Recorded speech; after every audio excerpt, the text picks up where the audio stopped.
नमस्कार दोस्तों, चलिए जानते हैं उत्तर प्रदेश की 25 फटाफट बड़ी खबरों को सिर्फ 10 मिनट में। लेकिन इससे पहले आप इस वीडियो को कहां से देख रहे हैं, कमेंट में बताना बिल्कुल ना भूलें।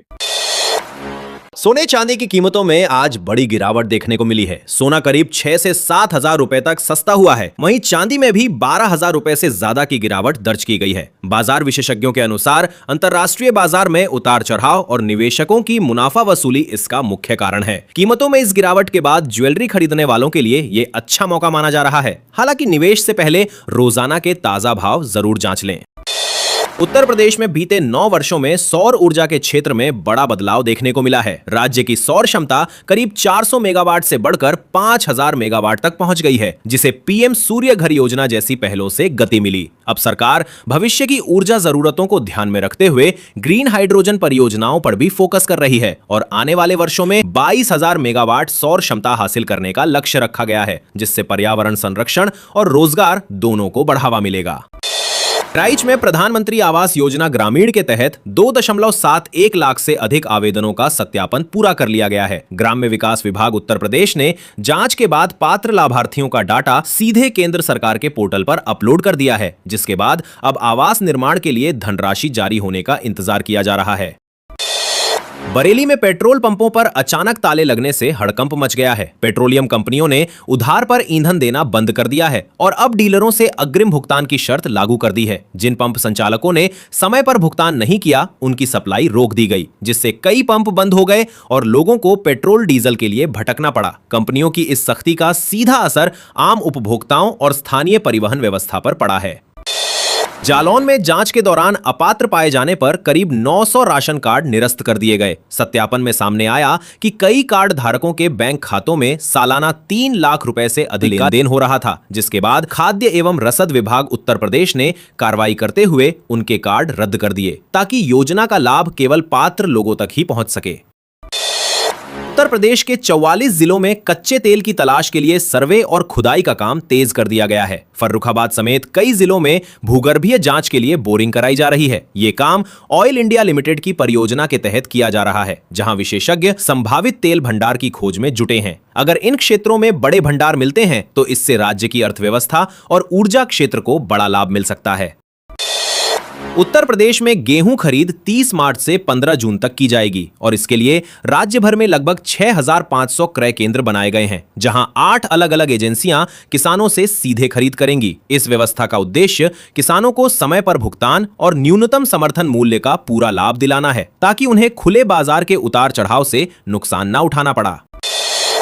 अलीगढ़ में स्मार्ट मीटर उपभोक्ताओं के लिए बड़ी खबर है। करीब 2.47 लाख लोगों का बिजली बैलेंस नेगेटिव पाया गया है, जिससे उनकी सप्लाई कभी भी कट सकती है। बिजली विभाग ने कहा है कि रिचार्ज करने के बाद अगर 2 घंटे में कनेक्शन बहाल नहीं होता तो उपभोक्ता हेल्पलाइन नंबर पर शिकायत दर्ज कर सकते हैं। विभाग ने सभी उपभोक्ताओं से समय पर रिचार्ज करने और बैलेंस नियमित रूप से चेक करने की अपील की है, ताकि बिजली आपूर्ति बाधित न हो।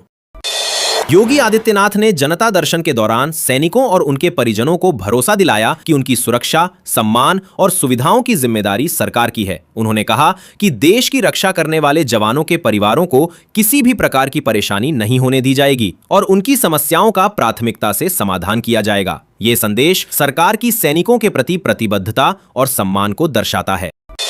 सरकारी स्कूल में शिक्षक की नौकरी करने वाली रचना ने जब मशरूम की खेती शुरू की तो उनकी आमदनी कई गुना बढ़ गई। आज वे मशरूम उत्पादन से न सिर्फ मोटा मुनाफा कमा रही हैं, बल्कि स्थानीय लोगों को रोजगार भी दे रही हैं। आधुनिक तकनीक और प्रशिक्षण के सहारे उन्होंने अपने छोटे से प्रयास को सफल व्यवसाय में बदल दिया, जो अब दूसरे किसानों और युवाओं के लिए प्रेरणा बन रहा है। भारतीय रेल ने ट्रैक मरम्मत और तकनीकी कार्यों के चलते एक अहम रूट पर 2 अप्रैल से 13 मई तक 14 ट्रेनों को रद्द करने का फैसला लिया है, जबकि 10 ट्रेनों का शेड्यूल बदला गया है। इस दौरान यात्रियों को यात्रा से पहले अपने ट्रेन स्टेटस की जांच करने की सलाह दी गई है, ताकि अचानक होने वाली असुविधा से बचा जा सके। योगी आदित्यनाथ ने बलिदान दिवस पर महान क्रांतिकारियों भगत सिंह, सुखदेव थापर और शिवराम राजगुरु को श्रद्धांजलि अर्पित करते हुए कहा कि इन वीरों का बलिदान भारत के इतिहास का स्वर्णिम अध्याय है। उन्होंने युवाओं से उनके आदर्शों पर चलने और देश सेवा के लिए प्रेरणा लेने का आह्वान भी किया। कानपुर में उत्तर प्रदेश लोक सेवा आयोग द्वारा सहायक अभियोजन अधिकारी एपीओ की प्रारंभिक परीक्षा 29 केंद्रों पर आयोजित की गई। परीक्षा में सामान्य अध्ययन के सवाल काफी कठिन रहे, जिससे अभ्यर्थियों को खासा पसीना बहाना पड़ा। आंकड़ों के अनुसार 5,903 पंजीकृत अभ्यर्थियों ने परीक्षा छोड़ दी, जो परीक्षा की कठिनाई और प्रतिस्पर्धा को दर्शाता है। वाराणसी जो नरेंद्र मोदी का संसदीय क्षेत्र है, वहां की महिलाएं अब हुनर और हौसले के दम पर आत्मनिर्भरता की नई कहानी लिख रही हैं। सिलाई, हस्तशिल्प और लघु उद्यमों से जुड़कर उन्होंने न सिर्फ अपनी आय बढ़ाई है, बल्कि परिवार और समाज में अपनी मजबूत पहचान भी बनाई है। सरकारी योजनाओं और स्वयं सहायता समूहों के सहयोग से ये महिलाएं अब दूसरों के लिए प्रेरणा बन रही हैं। अमलसार से दिल्ली के लिए वेस्टर्न डेडिकेटेड फ्रेट कॉरिडोर के जरिए चीकू की पहली खेप रवाना की गई है। अब ये फल सिर्फ 24 घंटे में बाजार तक पहुंच जाएंगे, जबकि पहले सड़क मार्ग से इसमें 2 से 3 दिन लगते थे। इस पहल से किसानों को ताजा उत्पाद के साथ बड़ा बाजार मिलेगा और कृषि परिवहन व्यवस्था में नई क्रांति आने की उम्मीद है। नोएडा में शिक्षा का अधिकार अधिनियम के तहत निजी स्कूलों में दाखिले के लिए आने वाले आवेदनों की संख्या घट गई है। अभिभावकों का आरोप है कि कई स्कूल आरटीई के तहत प्रवेश देने में आनाकानी करते हैं और प्रक्रिया को जटिल बना देते हैं, जिसके कारण लोग आवेदन करने से ही बच रहे हैं। इससे वंचित वर्ग के बच्चों की शिक्षा पर असर पड़ने की चिंता भी जताई जा रही है। लाल बहादुर शास्त्री अंतर्राष्ट्रीय हवाई अड्डा वाराणसी पर एक रूसी यात्री की जांच के दौरान सुरक्षा कर्मियों को उस पर शक हुआ। बैग की तलाशी लेने पर उसमें से एक प्रतिबंधित जंगली जानवर का अंग बरामद हुआ, जिसे देखकर अधिकारी भी हैरान रह गए। मामले की जानकारी तुरंत वन विभाग को दी गई और यात्री से पूछताछ कर आगे की कानूनी कार्रवाई शुरू कर दी गई। विश्व जल दिवस पर नोएडा और ग्रेटर नोएडा में भूजल संकट की गंभीर तस्वीर सामने आई है। हर साल यहां पानी का स्तर करीब 1 से 1.5 फीट नीचे जा रहा है, जिसके चलते केंद्रीय भूजल बोर्ड ने जिले को डार्क जोन घोषित किया है। औद्योगिकरण, तेज निर्माण और वर्षा जल संचयन की कमी से हालात बिगड़ते जा रहे हैं।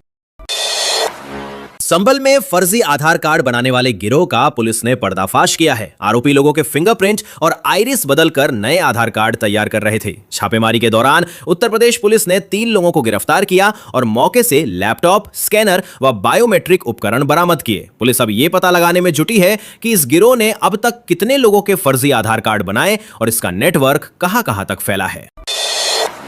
कतर पर हुए हमले के बाद भारत में लिक्विड हीलियम की आपूर्ति ठप हो गई है, जिससे इसकी कीमतें लगभग दोगुनी हो गई हैं। इसका सीधा असर अस्पतालों पर पड़ा है, क्योंकि एमआरआई मशीनें हीलियम पर ही चलती हैं। कई शहरों में अब एमआरआई जांच महंगी हो गई है और कुछ केंद्रों पर सेवाएं सीमित करनी पड़ी हैं। भारत सरकार वैकल्पिक सप्लाई के लिए अन्य देशों से संपर्क कर रही है, ताकि स्वास्थ्य सेवाओं पर असर कम किया जा सके।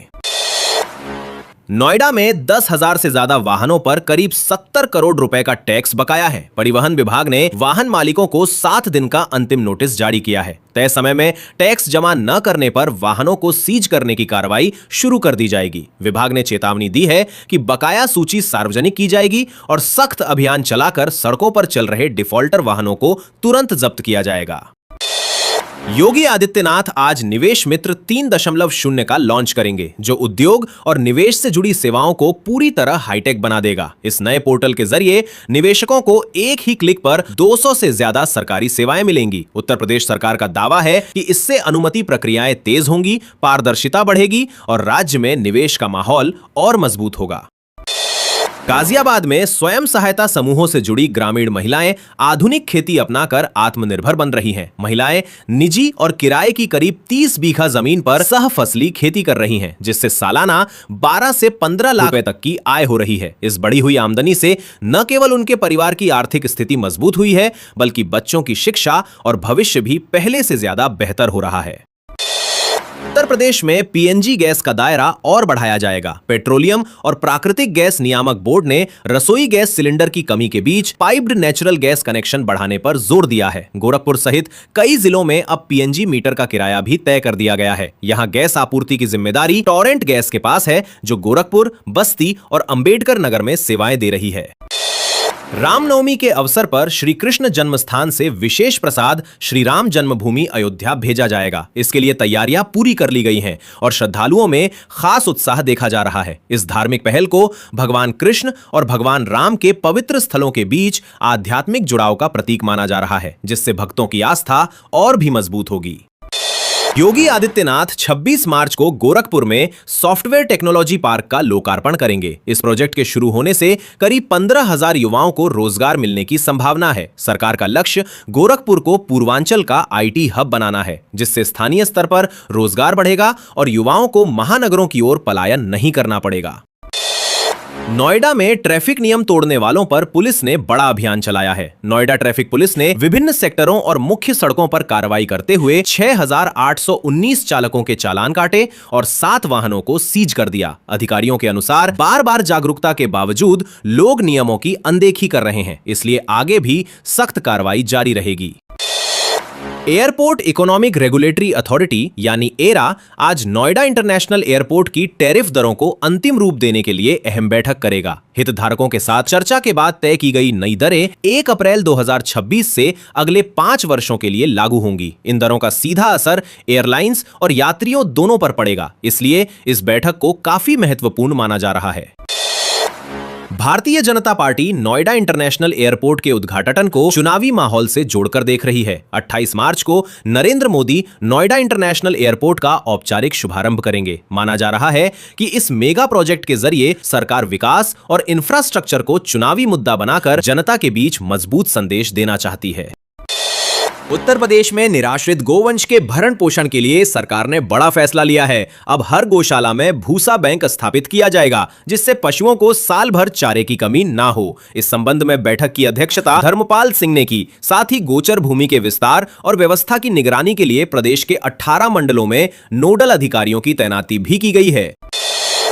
उत्तर प्रदेश में औद्योगिक प्रशिक्षण भागीदारी यानी ITP योजना के तहत उद्योगों को अब तैयार कुशलकर्मी मिलेंगे। इस पहल का उद्देश्य युवाओं को सीधे उद्योगों से जोड़ना है, ताकि कंपनियों की भर्ती प्रक्रिया आसान हो और उन्हें प्रशिक्षित स्टाफ तुरंत उपलब्ध हो सके। सरकार का मानना है कि इससे युवाओं को अस्थायी रोजगार और उद्योगों को बेहतर मानव संसाधन मिलेगा।